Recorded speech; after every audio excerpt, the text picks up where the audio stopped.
गौतम बुद्ध हमेशा अपने शिष्यों से कहा करते थे कि हमारी जीभ दुनिया की सबसे तेज चाकू है और दुनिया में सबसे खतरनाक हथियार हमारे शब्द हैं, जो बिना किसी खून खराबे के लोगों को अंदर ही अंदर मार सकते हैं।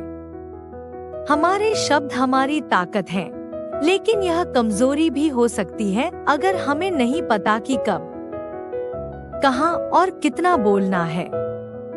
यदि हम सही समय पर सही इरादे से सही शब्दों का प्रयोग करते हैं, तो यह हमें एक सफल व्यक्ति बनाता है। लेकिन अगर हम सही समय पर सही इरादे से सही शब्दों का प्रयोग नहीं करते हैं, तो यह हमारे जीवन को नर्क से भी बदतर बना सकता है। तो आज मैं आपको मौन पर एक कहानी सुनाऊंगी और यह कहानी आपकी जिंदगी बदलने वाली है। यह आपको मौन की शक्ति का एहसास कराने जा रहा है। दोस्तों, कहानी आगे बढ़ाने से पहले अगर आप हमारे चैनल पे नए हो तो हमारे चैनल को लाइक करें, शेयर करें, सब्सक्राइब करें और बेल नोटिफिकेशन को ऑल पर सेलेक्ट जरूर करें। चीन में एक बहुत प्रसिद्ध बौद्ध भिक्षु थे जिनका नाम दी वेई था। वह दुनिया के शोरगुल से दूर जंगल में अकेले रहते थे और वह बहुत ही ध्यानमग्न व्यक्ति थे। इसलिए वे पूरे चीन में बहुत प्रसिद्ध थे और एक दिन उनके पास एक राजकुमार आया। प्रिय साधु, मैं हमेशा थका हुआ, निराश और परेशान महसूस करता हूँ। मेरा मन बहुत बेचैन रहता है। हालांकि मेरे पास सब कुछ है, धन, प्रसिद्धि और सभी विलासिता जो एक व्यक्ति पाने की ख्वाहिश रखता है, लेकिन फिर भी मेरे अंदर इतना अधूरापन है। तो साधु ने कहा, ऊपर से आपको इसका उत्तर पता है, लेकिन आपने कभी इसकी खोज नहीं की। साधु ने कहा कि मैं एक प्रयोग करना चाहता हूँ। क्या आप वह प्रयोग करना चाहेंगे? इस प्रयोग के बाद आपके जीवन में कोई अशांति और चिंता नहीं रहेगी। यह सब सुनकर राजकुमार बहुत परेशान हुआ, लेकिन उसने साधु से कहा कि मुझे बताओ कि मैं क्या करूं। मैं अपने मन की शांति के लिए कुछ भी करने को तैयार हूं। तब साधु ने शांत स्वर में उत्तर दिया, अगले 10 दिनों तक आप मेरे आश्रम में रहेंगे और सामान्य व्यक्ति की तरह रहेंगे, और इन 10 दिनों तक आप अकेले मौन में बैठेंगे और जितना हो सके कम बोलेंगे। राजकुमार साधु की बात से सहमत हो गया। पहले दिन उन्हें लगा कि उनका मन सामान्य व्यक्ति से ज्यादा विचलित है। उसके मन में तरह तरह के सवाल उठ रहे थे और वह आम लोगों की तरह जीवन जीने में असहज महसूस कर रहा था। उसके भीतर बोलने की प्रबल इच्छा थी, पर वह मान गया और कुछ न बोला, एक शब्द भी नहीं। लेकिन वह चुपचाप बैठा रहा। लेकिन जैसे जैसे रात होती गई, उसे एक बड़ी शांति का अनुभव हुआ। उसके लिए यह बड़ा अजीब था। वह अंदर ही अंदर खुश हो रहा था और अपने आप से पूछ रहा था कि बेचैनी कम क्यों हो रही है। अगले दिन राजकुमार एकांत में बैठा प्रकृति को, फूलों को, पौधों को, आकाश में उड़ते पक्षियों को देख रहा था। अपने जीवन में पहली बार वह देख रहा था कि उसके चारों ओर कितनी सुंदर प्रकृति है। वह अपने चारों ओर प्रकृति को देख रहा था और महसूस कर सकता है। इस तरह एक हफ्ता बीत गया और उसके मन की सारी बेचैनी, सारी उथल पुथल, सब कुछ गायब हो गया। 8वें दिन की सुबह राजकुमार की आंखें अपने आप बंद होने लगी और वह गहरे ध्यान में डूब गया। उसने आंखें बंद की, गहरे ध्यान में चला गया। कोई चिंता नहीं थी, मन में शांति थी। राजकुमार को भीतर ही भीतर गहन शांति का अनुभव होने लगा। बाकी के 2 दिन गहरे ध्यान में बिताने के बाद राजकुमार खुद को एक बौद्ध भिक्षु के सामने पेश करता है। राजकुमार ने साधु से कहा कि प्रिय साधु, मुझे उत्तर मिला कि मेरा मन इतना अशांत क्यों है। उन्होंने कहा कि मुझे पता था कि मेरा मन इतना विचलित और अशांत क्यों है। फिर उन्होंने पूछा, बताओ क्या जवाब मिला। राजकुमार ने कहा कि मैं जरूरत से ज्यादा बातें करता था और दिन भर लोगों पर ऊर्जा बर्बाद करता था और उनके बारे में अकेले ही सोचते था और ज्यादातर समय उनके बारे में नकारात्मक ही सोचते था। इस प्रकार मेरा समय नष्ट हो रहा था और अधिक बातें करने और सोचने से मेरा मन अशांत हो गया था। इस वजह से मैं कोई भी काम अच्छे से नहीं कर पाता था, जिसके कारण मैं लगभग हर काम में असफल होने लगा था। और निरंतर असफलता ने मुझे और अधिक उदास और चिड़चिड़ा बना दिया और इसने मेरे जीवन को और नष्ट कर दिया। लेकिन ये 10 दिन बिल्कुल अलग थे। अब ऐसा लग रहा है कि अपनी जिंदगी को पूरी तरह से जी रहा हूँ। और इससे पहले मैं अपनी जिंदगी गलत तरीके से जी रहा था। मैंने यह भी सीखा कि हमें ध्यान करने की आवश्यकता नहीं है, ध्यान अपने आप हो जाता है।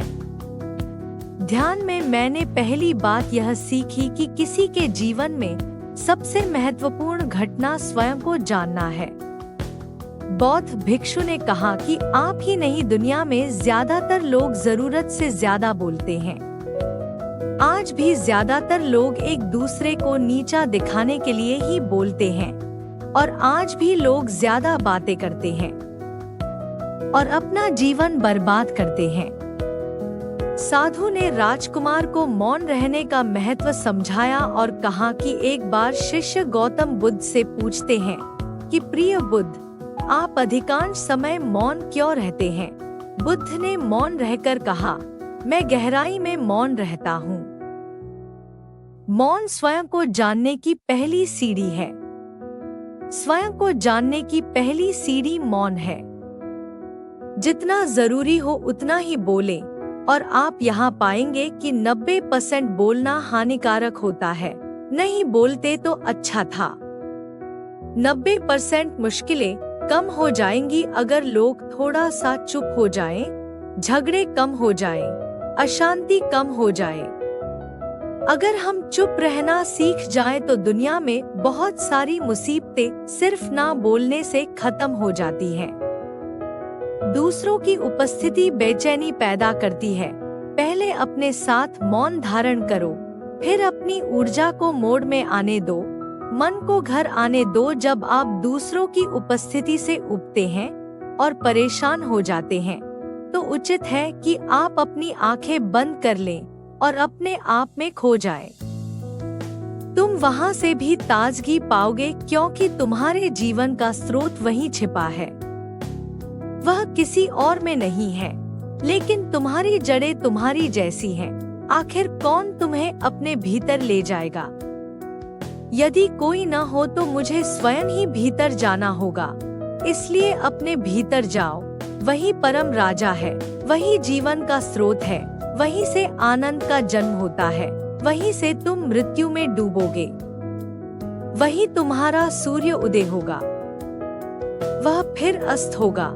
जब भी तुम डुबकी लगाकर लौटोगे वहीं से पाओगे, फिर तुम फिर से तरोताजा हो जाओगे, तब जीवन का नया धन पाओगे। फिर नई शक्ति का जन्म होता है, थकान मिटती है, उदासी मिटती है, चिंता मिटती है। जैसे कोई नहाकर आता है तो शरीर शीतल हो जाता है, शांत हो जाता है, वैसे ही भीतर से कोई वापस आता है और मन आनंदित हो जाता है। जब आप आंतरिक मोह की उस ऊंचाई पर पहुंच जाएंगे तो आप पाएंगे कि आपका मन बोलने से भी नहीं बटता। वह निरंतर तुम्हारे भीतर बैठी उसकी एक अंतर्धारा बनी रहती है। आप शब्दों का प्रयोग भी करते हैं, लेकिन अपनी चुप्पी नहीं तोड़ सकते। तब तुम्हारी वाणी में सुगंध होगी, फिर तुम्हारी वाणी में विशालता होगी, जो तुम्हारे बोलने का संगीत होगा। सब ठीक हो जाएगा। आप बोलेंगे तो दूसरे ठंडे पड़ जाएंगे। भीतर से मौन होते ही आप इतने शक्तिशाली होने लगते हैं कि समाज की पराधीनता छोड़ने लगते हैं और आपकी जिंदगी में एक ऐसा मजा आता है जो सिर्फ दीवानों की जिंदगी में होता है। आपके चेहरे पर एक नई चमक आ जाती है, आपकी आंखें किसी और चमक से भर जाती हैं और आप असीम शांति के सागर में डूबने लगे। ऐसा कहकर उन्होंने अपनी बात समाप्त की और धन्यवाद साधु राजकुमार वापस अपने महल में चले गए। दोस्तों, आपने भी अनुभव किया होगा कि ज्यादा बातें करने से मन अशांत हो जाता है। हम अपने मन के साथ साथ अपने ध्यान पर भी नियंत्रण खो देते हैं।